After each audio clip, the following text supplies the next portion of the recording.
اعوذ باللہ من الشیطان الرجیم، بسم اللہ الرحمن الرحیم۔ الحمد للہ رب العالمین والصلاة والسلام علی سید المرسلین وخاتم النبیین، اما بعد۔ صحیح بخاری، باب فضائل القرآن، حدیث نمبر 4978 اور 4979، اردو ترجمہ۔ باب، وحی کیوں کر اتری اور سب سے پہلے کون سی آیت نازل ہوئی؟ ابن عباس رضی اللہ عنہ نے کہا کہ الف لام المہیمن امین کے معنی میں ہے قرآن اپنے سے پہلے کی ہر آسمانی کتاب کا امانت دار اور نگہبان ہے۔ ہم سے عبداللہ بن موسیٰ نے بیان کیا، ان سے شیبان عبد الرحمن بن عوف نے بیان کیا کہ مجھ کو حضرت عائشہ رضی اللہ عنہ اور عبداللہ اور ابن عباس رضی اللہ عنہ نے خبر دی کہ نبی کریم صلی اللہ علیہ وسلم مکے میں 10 سال رہے اور قرآن نازل ہوتا رہا، اور مدینے میں بھی 10 سال تک رہے اور آپ پر وہاں بھی قرآن نازل ہوتا رہا۔ حدیث نمبر 4980، اردو ترجمہ۔ ہم سے موسیٰ بن اسماعیل نے بیان کیا، کہا ہم سے معتمر بن سلیمان نے بیان کیا، کہا کہ میں نے اپنے والد سے سنا، ان سے ابو عثمان مہدی نے بیان کیا کہ مجھے معلوم ہے کہ حضرت جبرائیل علیہ السلام نبی کریم صلی اللہ علیہ وسلم کے پاس آئے اور آپ سے بات کرنے لگے۔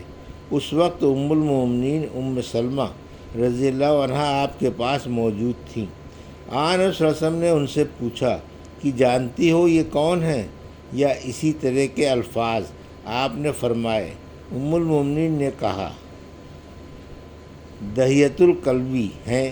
جب آپ کھڑے ہوئے، حضرت ام سلمہ رضی اللہ عنہ نے بیان کیا، خدا کی قسم اس وقت بھی میں انہیں دحیۃ کلبی سمجھ رہی۔ آخر جب میں نے نبی کریم صلی اللہ علیہ وسلم کا خطبہ سنا جس میں آپ نے حضرت جبرائیل علیہ السلام کے آنے کی خبر سنائی، تب مجھے حال معلوم ہوا، یا اسی طرح کے الفاظ بیان کیے۔ معتمر نے بیان کیا کہ میرے والد سلیمان نے کہا، میں نے ابو عثمان مہدی سے کہا کہ آپ نے یہ حدیث کس سے سنی تھی؟ انہوں نے بتایا کہ حضرت اسامہ بن زید رضی اللہ عنہ سے۔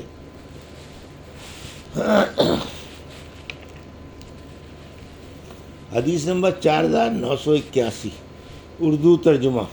ہم سے عبداللہ بن یوسف تنیسی نے بیان کیا، کہا ہم سے لیث بن سعید نے بیان کیا، کہا ہم سے سعد مقبری نے بیان کیا، ان سے ان کے والد کیسان نے، اور ان سے حضرت ابو ہریرہ رضی اللہ عنہ نے بیان کیا کہ نبی کریم صلی اللہ علیہ وسلم نے فرمایا، ہر نبی کو ایسے ایسے معجزات عطا کیے گئے کہ انہیں دیکھ کر ان پر ایمان لائے۔ بعد کے زمانے میں ان کا کوئی اثر نہیں رہا، اور مجھے جو معجزہ دیا گیا ہے وہ وحی قرآن ہے جو اللہ تعالیٰ نے مجھ پر نازل کی ہے۔ اس کا اثر قیامت تک باقی رہے گا، اس لیے مجھے امید ہے کہ قیامت کے دن میرے تابع فرمان لوگ دوسرے پیغمبروں کے تابع فرمانوں سے زیادہ ہوں گے۔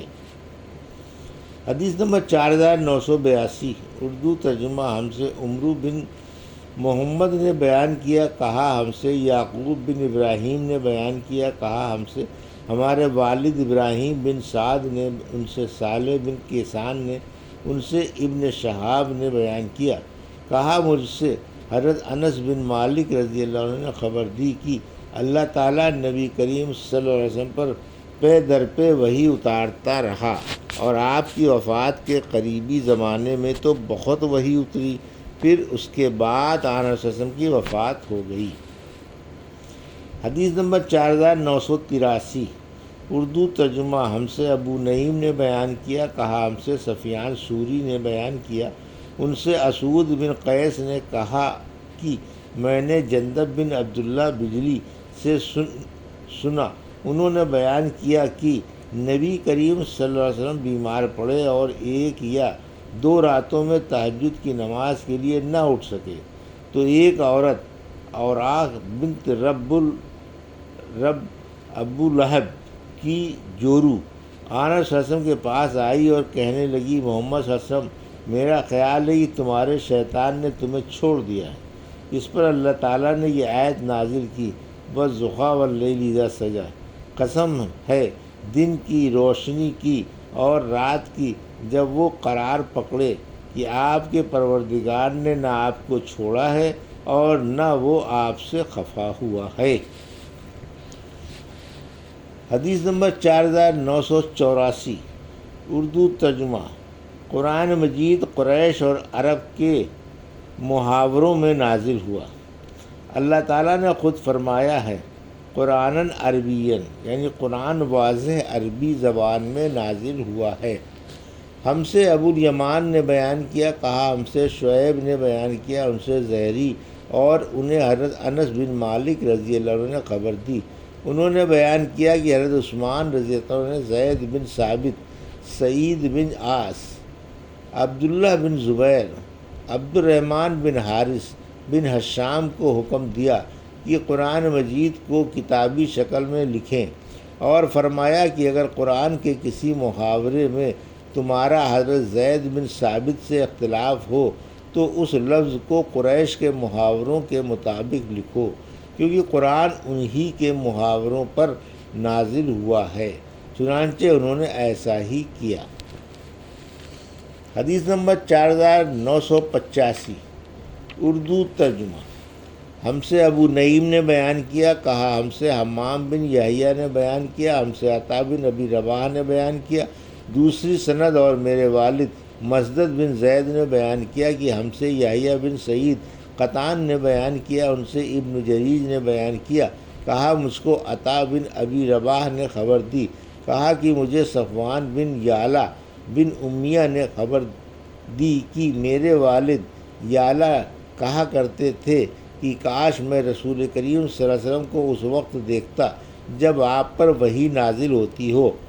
چنانچہ جب آپ مقام جارانہ میں ٹھہرے ہوئے تھے، آپ کے اوپر کپڑے سے سایہ کر دیا گیا تھا، اور آپ کے ساتھ آپ کے چند صحابہ موجود تھے کہ ایک شخص جو خوشبو میں بسا ہوا تھا آیا اور عرض کیا، یا رسول اللہ، ایسے شخص کے بارے میں کیا فتویٰ ہے جس نے خوشبو میں بسا ہوا ایک جبہ پہن کر احرام باندھا ہو؟